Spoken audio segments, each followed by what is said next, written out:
Bonjour. Dans le cadre des cours sur les suites, aujourd'hui nous allons aborder la notion de raisonnement par récurrence. Dans un premier temps, en guise de cadre général à ce cours, je vais vous rappeler ce qu'on entend par une suite. Donc, couramment, on considère qu'une suite que l'on note habituellement UN est un opérateur qui est un antinaturel, donc petit n élément de grand N, que l'on appelle l'antécédent, associe un réel, qu'on va pouvoir appeler X, donc élément de grand R, qui s'appellera l'image. Donc ce qu'il faut savoir à partir de là, c'est qu'un antécédent n'a qu'une seule image. En revanche, une image peut avoir plusieurs antécédents. Donc voilà pour le contexte.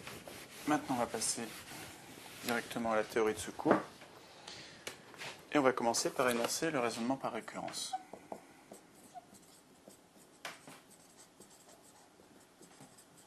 Donc le raisonnement par récurrence. Alors, pour ce faire, on considère que I est un intervalle. I est un intervalle de grand N.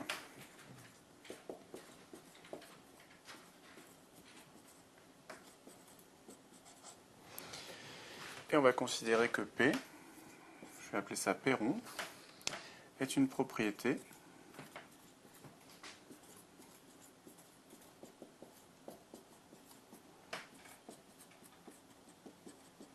qui est définie sur l'intervalle I. À ce moment-là, le principe de raisonnement par récurrence peut être énoncé ainsi. Si, premièrement, on va mettre un petit 1, il existe N0 qui appartient à l'intervalle I, qui vérifie la propriété P,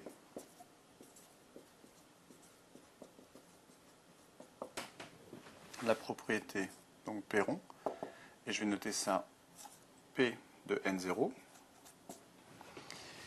Et si, deuxièmement, pour tout N élément de I, Pn, c'est-à-dire N vérifie P, N vérifie la propriété P, donc Pn entraîne Pn plus 1, alors, pour tout n élément de I, eh bien la propriété P,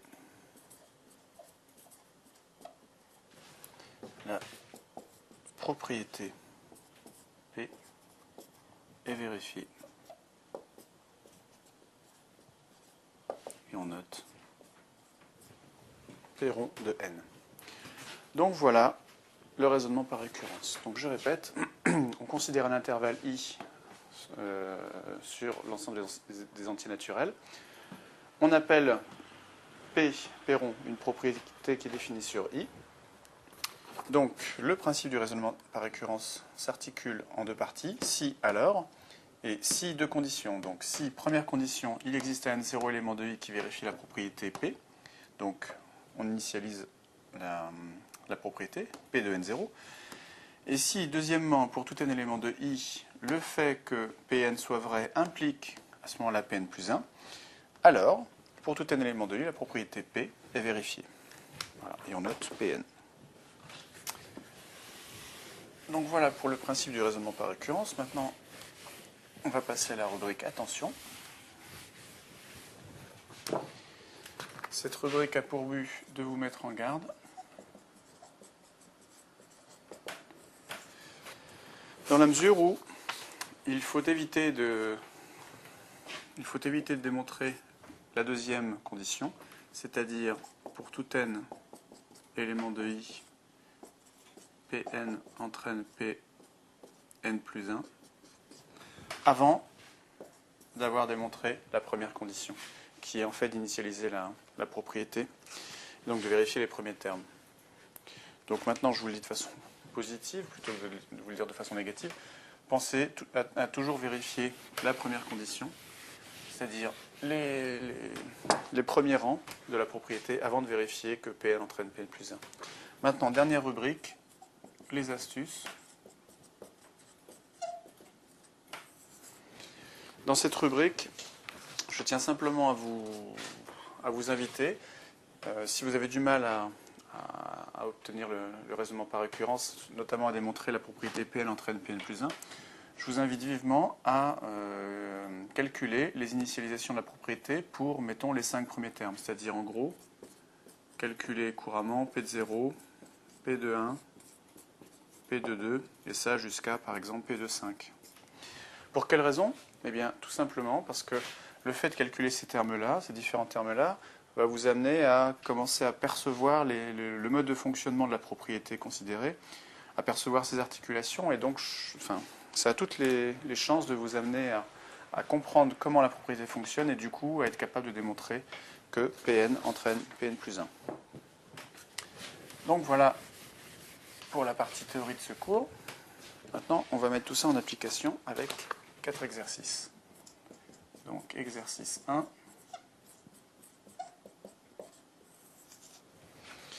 On considère la suite UN. UN définie par, pour tout n élément de grand N, U0 égale 0 et UN plus 1 égale 2UN plus 1. Question, démontrer par récurrence que pour tout n élément de grand N, le terme UN peut s'écrire sous la forme 2 puissance n moins 1. Voilà. Donc, on va appliquer la méthode. On considère que la propriété P, donc soit la propriété P, définie pour tout n élément de grand N, par UN égale 2 puissance n moins 1. Donc, voici la propriété P que l'on considère. Donc maintenant, on va commencer par le calcul du premier terme. Calcul de U0.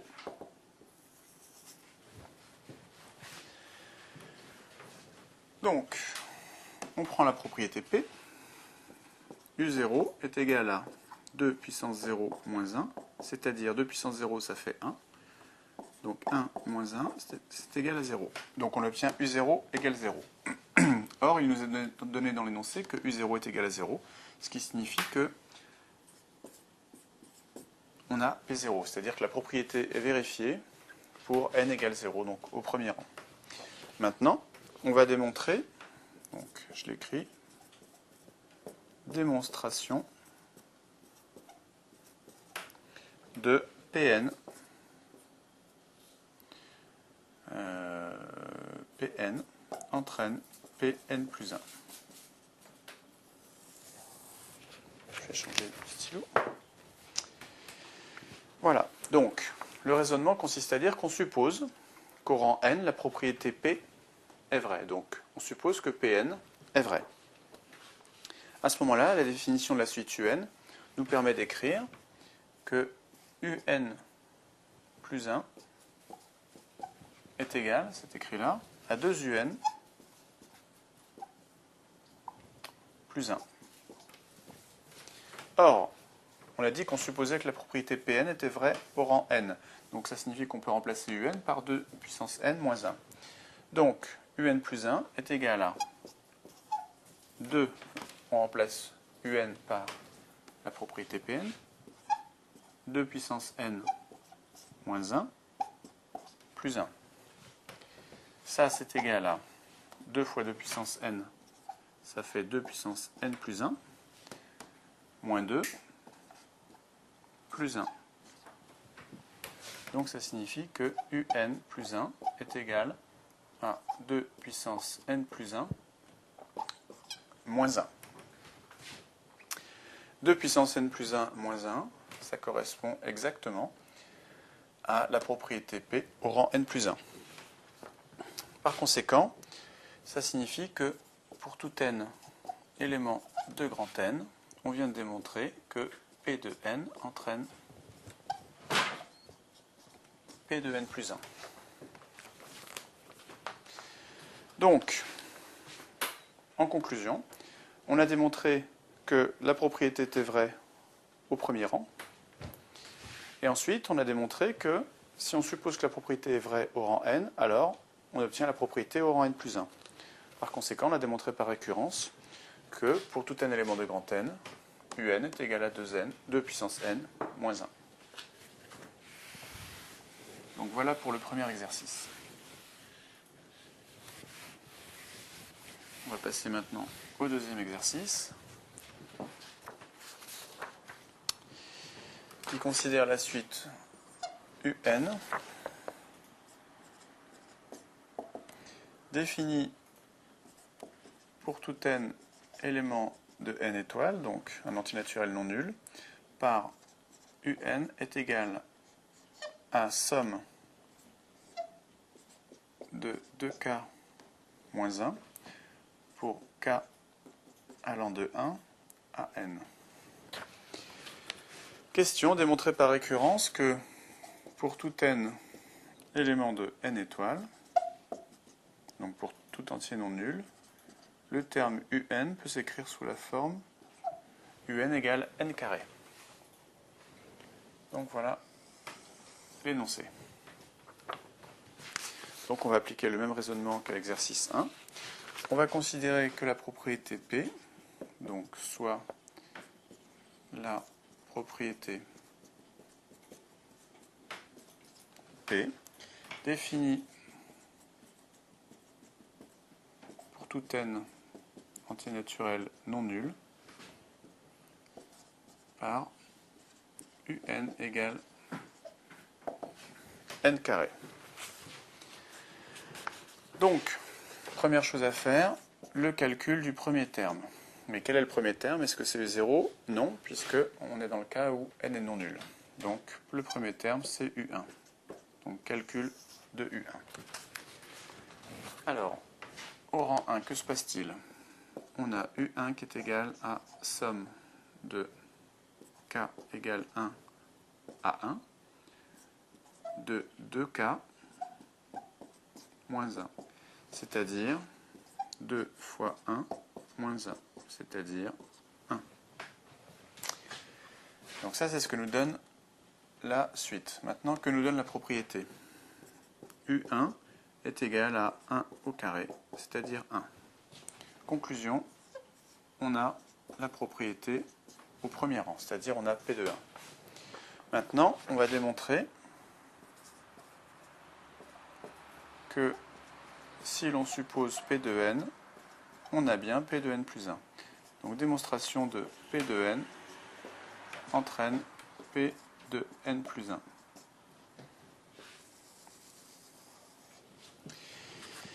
Alors on suppose que la propriété Pn est vraie, donc on suppose que la propriété est vraie au rang n. À ce moment-là, la définition de la suite nous permet d'écrire que un plus 1 est égal à la somme de k égale 1 à n plus 1 de 2k moins 1.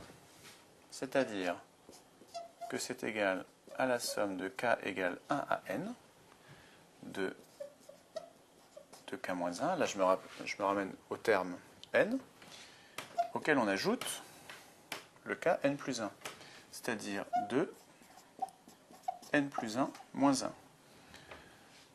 Donc, je peux remplacer ça, puisque ça c'est le terme un, et qu'on suppose que la propriété est vraie au rang n, donc je peux remplacer ça par n au carré, c'est-à-dire je remplace un par n au carré, donc c'est la propriété au rang n, auquel j'ajoute donc 2n plus 2n plus 2 moins 1, ça fait plus 1.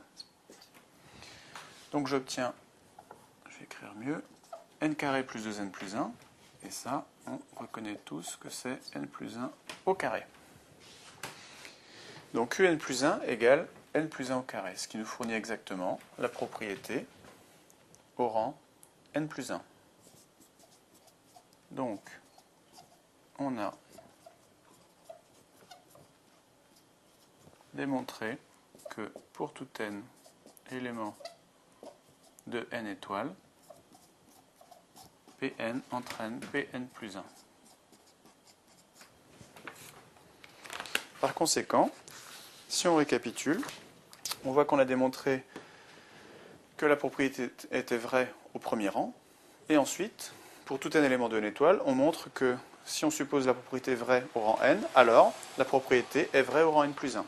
Par conséquent, on vient de démontrer par récurrence que pour tout n élément de n étoile, un est égal à n au carré. On passe maintenant à l'exercice 3.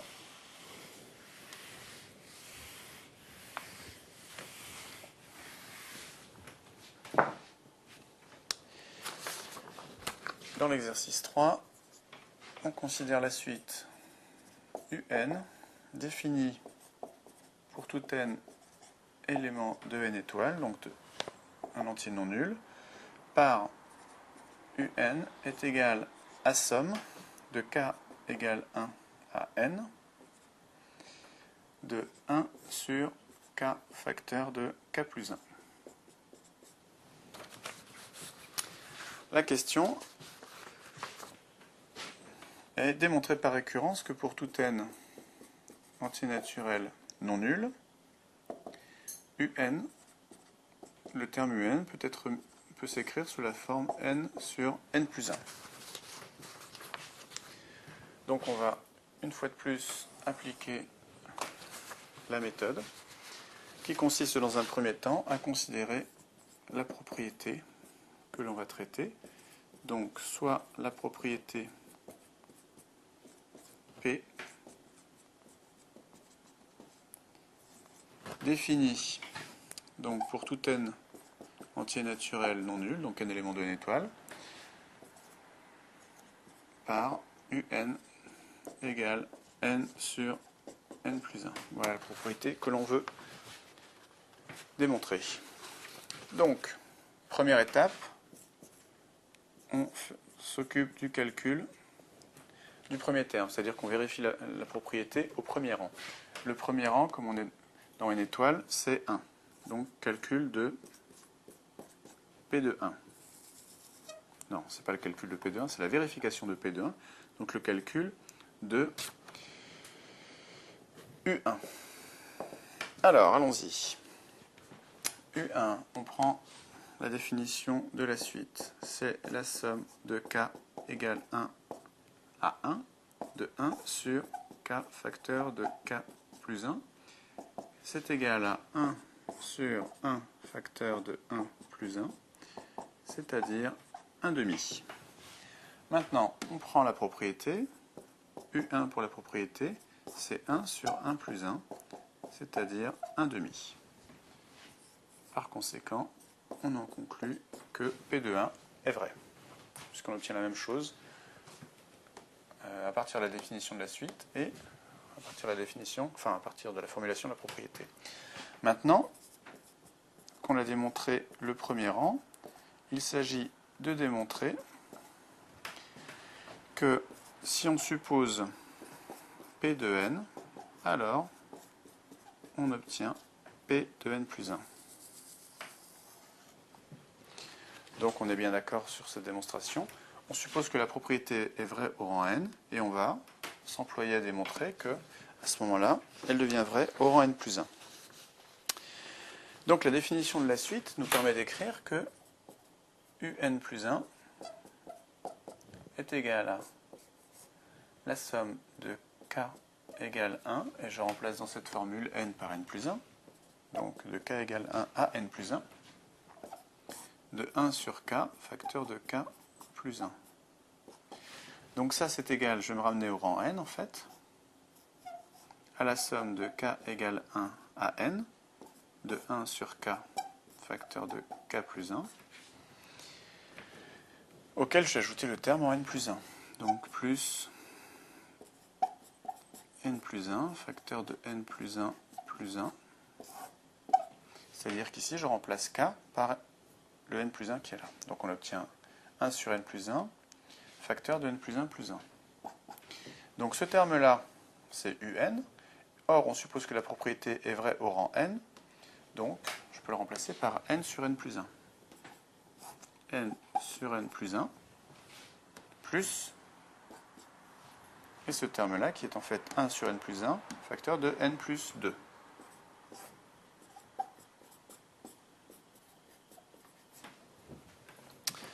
Donc on a un plus 1 est égal à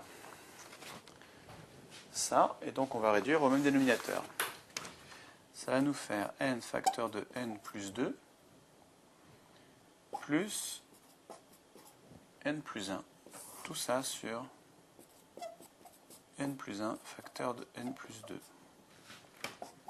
Donc c'est égal à n carré plus 2n, donc plus 3n plus 1. N carré plus 2n. Pourquoi j'ai un n là en fait? Non, j'ai pas de n là. Ici j'ai 1 sur n plus 1 facteur de n plus 2. Donc ça va nous faire n carré plus 2n plus 1 sur n plus 1 facteur de n plus 2. Je vais écrire mieux. Voilà.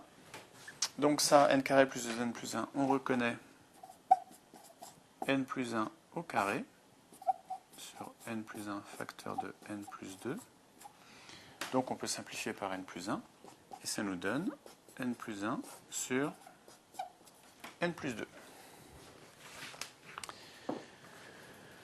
Donc n plus 1 égale n plus 1 sur n plus 2. Ce qui correspond exactement à la formulation de la propriété au rang n plus 1.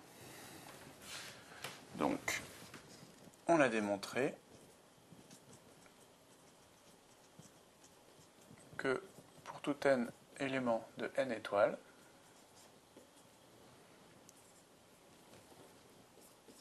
P de n entraîne P de n plus 1. Par conséquent, si on veut récapituler, on a démontré, enfin on a défini notre propriété comme étant pour tout un élément de n étoile, un est égal à n sur n plus 1. On a vérifié au premier rang, c'est-à-dire u1, puisque n élément de n étoile, donc on ne peut pas prendre du 0. Donc on a vérifié que la propriété était vraie au premier rang, puisqu'on obtient effectivement la même chose que l'on passe par la définition de la suite ou par la formulation de la propriété. Et ensuite on a supposé que la propriété était vraie au rang n, et on a démontré qu'à partir de là, sachant que la propriété était vraie au rang n, on obtenait la propriété au rang n plus 1. Par conséquent, on vient de démontrer par récurrence que un est égal à n sur n plus 1. Passons maintenant au quatrième et dernier exercice. Encore une fois, il s'agit d'une démonstration par récurrence.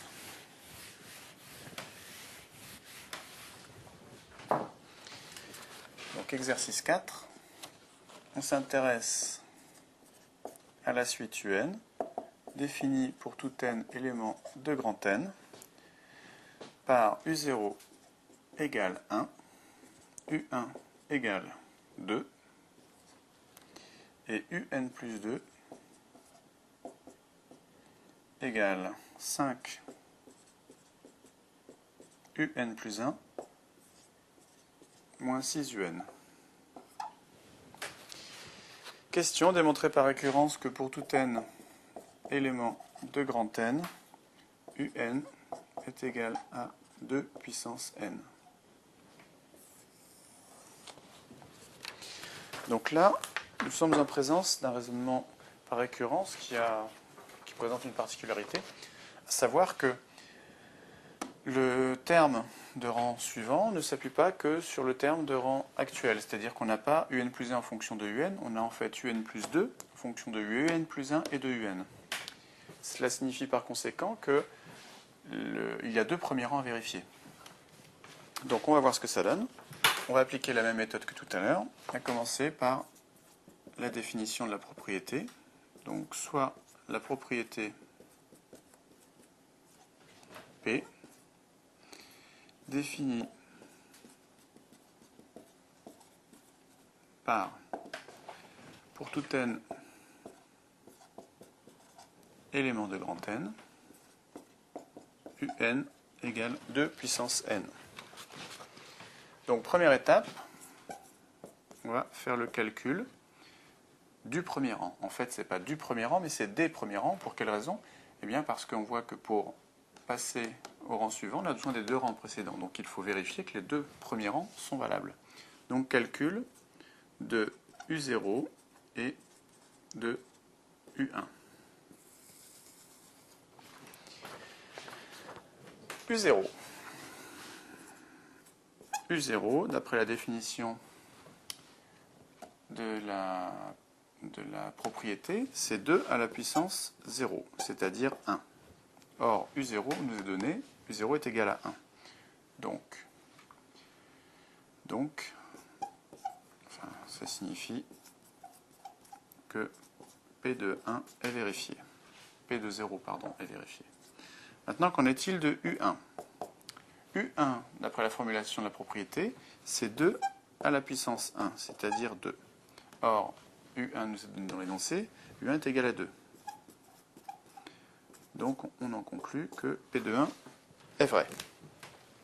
Donc là, on vient de terminer la première étape, qui consiste à montrer que la propriété est vraie aux deux premiers rangs. Pourquoi aux deux premiers rangs? Je répète, parce que cette définition de la suite nous donne un rang en fonction de ce rang précédent et encore du rang précédent. Ça signifie qu'il faut déterminer les deux premiers rangs. Donc maintenant, on va démontrer que, considérant la propriété vraie au rang n, alors elle est vraie au rang n plus 1. Donc démonstration de Pn entre n, Pn plus 1. Donc dans cette démonstration, je le répète, en fait on ne va pas faire ça, puisqu'on veut justement la propriété un plus 2, enfin puisque la suite un est définie par un plus 2 en fonction de un plus 1 et un, on ne va pas démontrer que Pn entraîne Pn plus 1, on va démontrer que Pn plus 1 entraîne Pn plus 2. Voilà, donc on suppose que la propriété est vraie au rang n plus 1. Ça veut dire qu'on suppose que le terme un plus 1 et un sont corrects, existent. Et on va voir ce qu'il en est de un plus 2. Donc un plus 2, d'après la définition de la suite, c'est 5 un plus 1 moins 6 un. Or, on suppose que la propriété est vraie au rang Pn plus 1 et aussi au rang Pn. Donc ça signifie qu'on peut remplacer 5 un plus 1 par 5 fois, ici au rang n plus 1, donc 2 à la puissance n plus 1. Ensuite, on fait moins 6 un, et donc on peut remplacer un par 2 à la puissance n, fois 2 à la puissance n. Donc ça, c'est égal à quoi? C'est égal à 5, on va se ramener à des 2 puissance n. Donc 2 puissance n plus 1, c'est 2 fois 2 puissance n. Donc 5 fois 2 fois 2 puissance n. Donc je vais l'écrire, on va raisonner par étapes. Moins 6 fois 2 puissance n. Ça veut dire que un plus 2 est égal à 10 fois 2 puissance n moins 6 fois 2 puissance n. Donc c'est égal à 4 fois 2 puissance n. Et 4 c'est 2 fois 2, donc ça nous donne 2 à la puissance n plus 2. Donc un plus 2 est égal à 2 à la puissance n plus 2. C'est exactement la formulation de la propriété P au rang n plus 2. Donc, on vient de démontrer que pour tout n élément de grand N, Pn plus 1 entraîne Pn plus 2.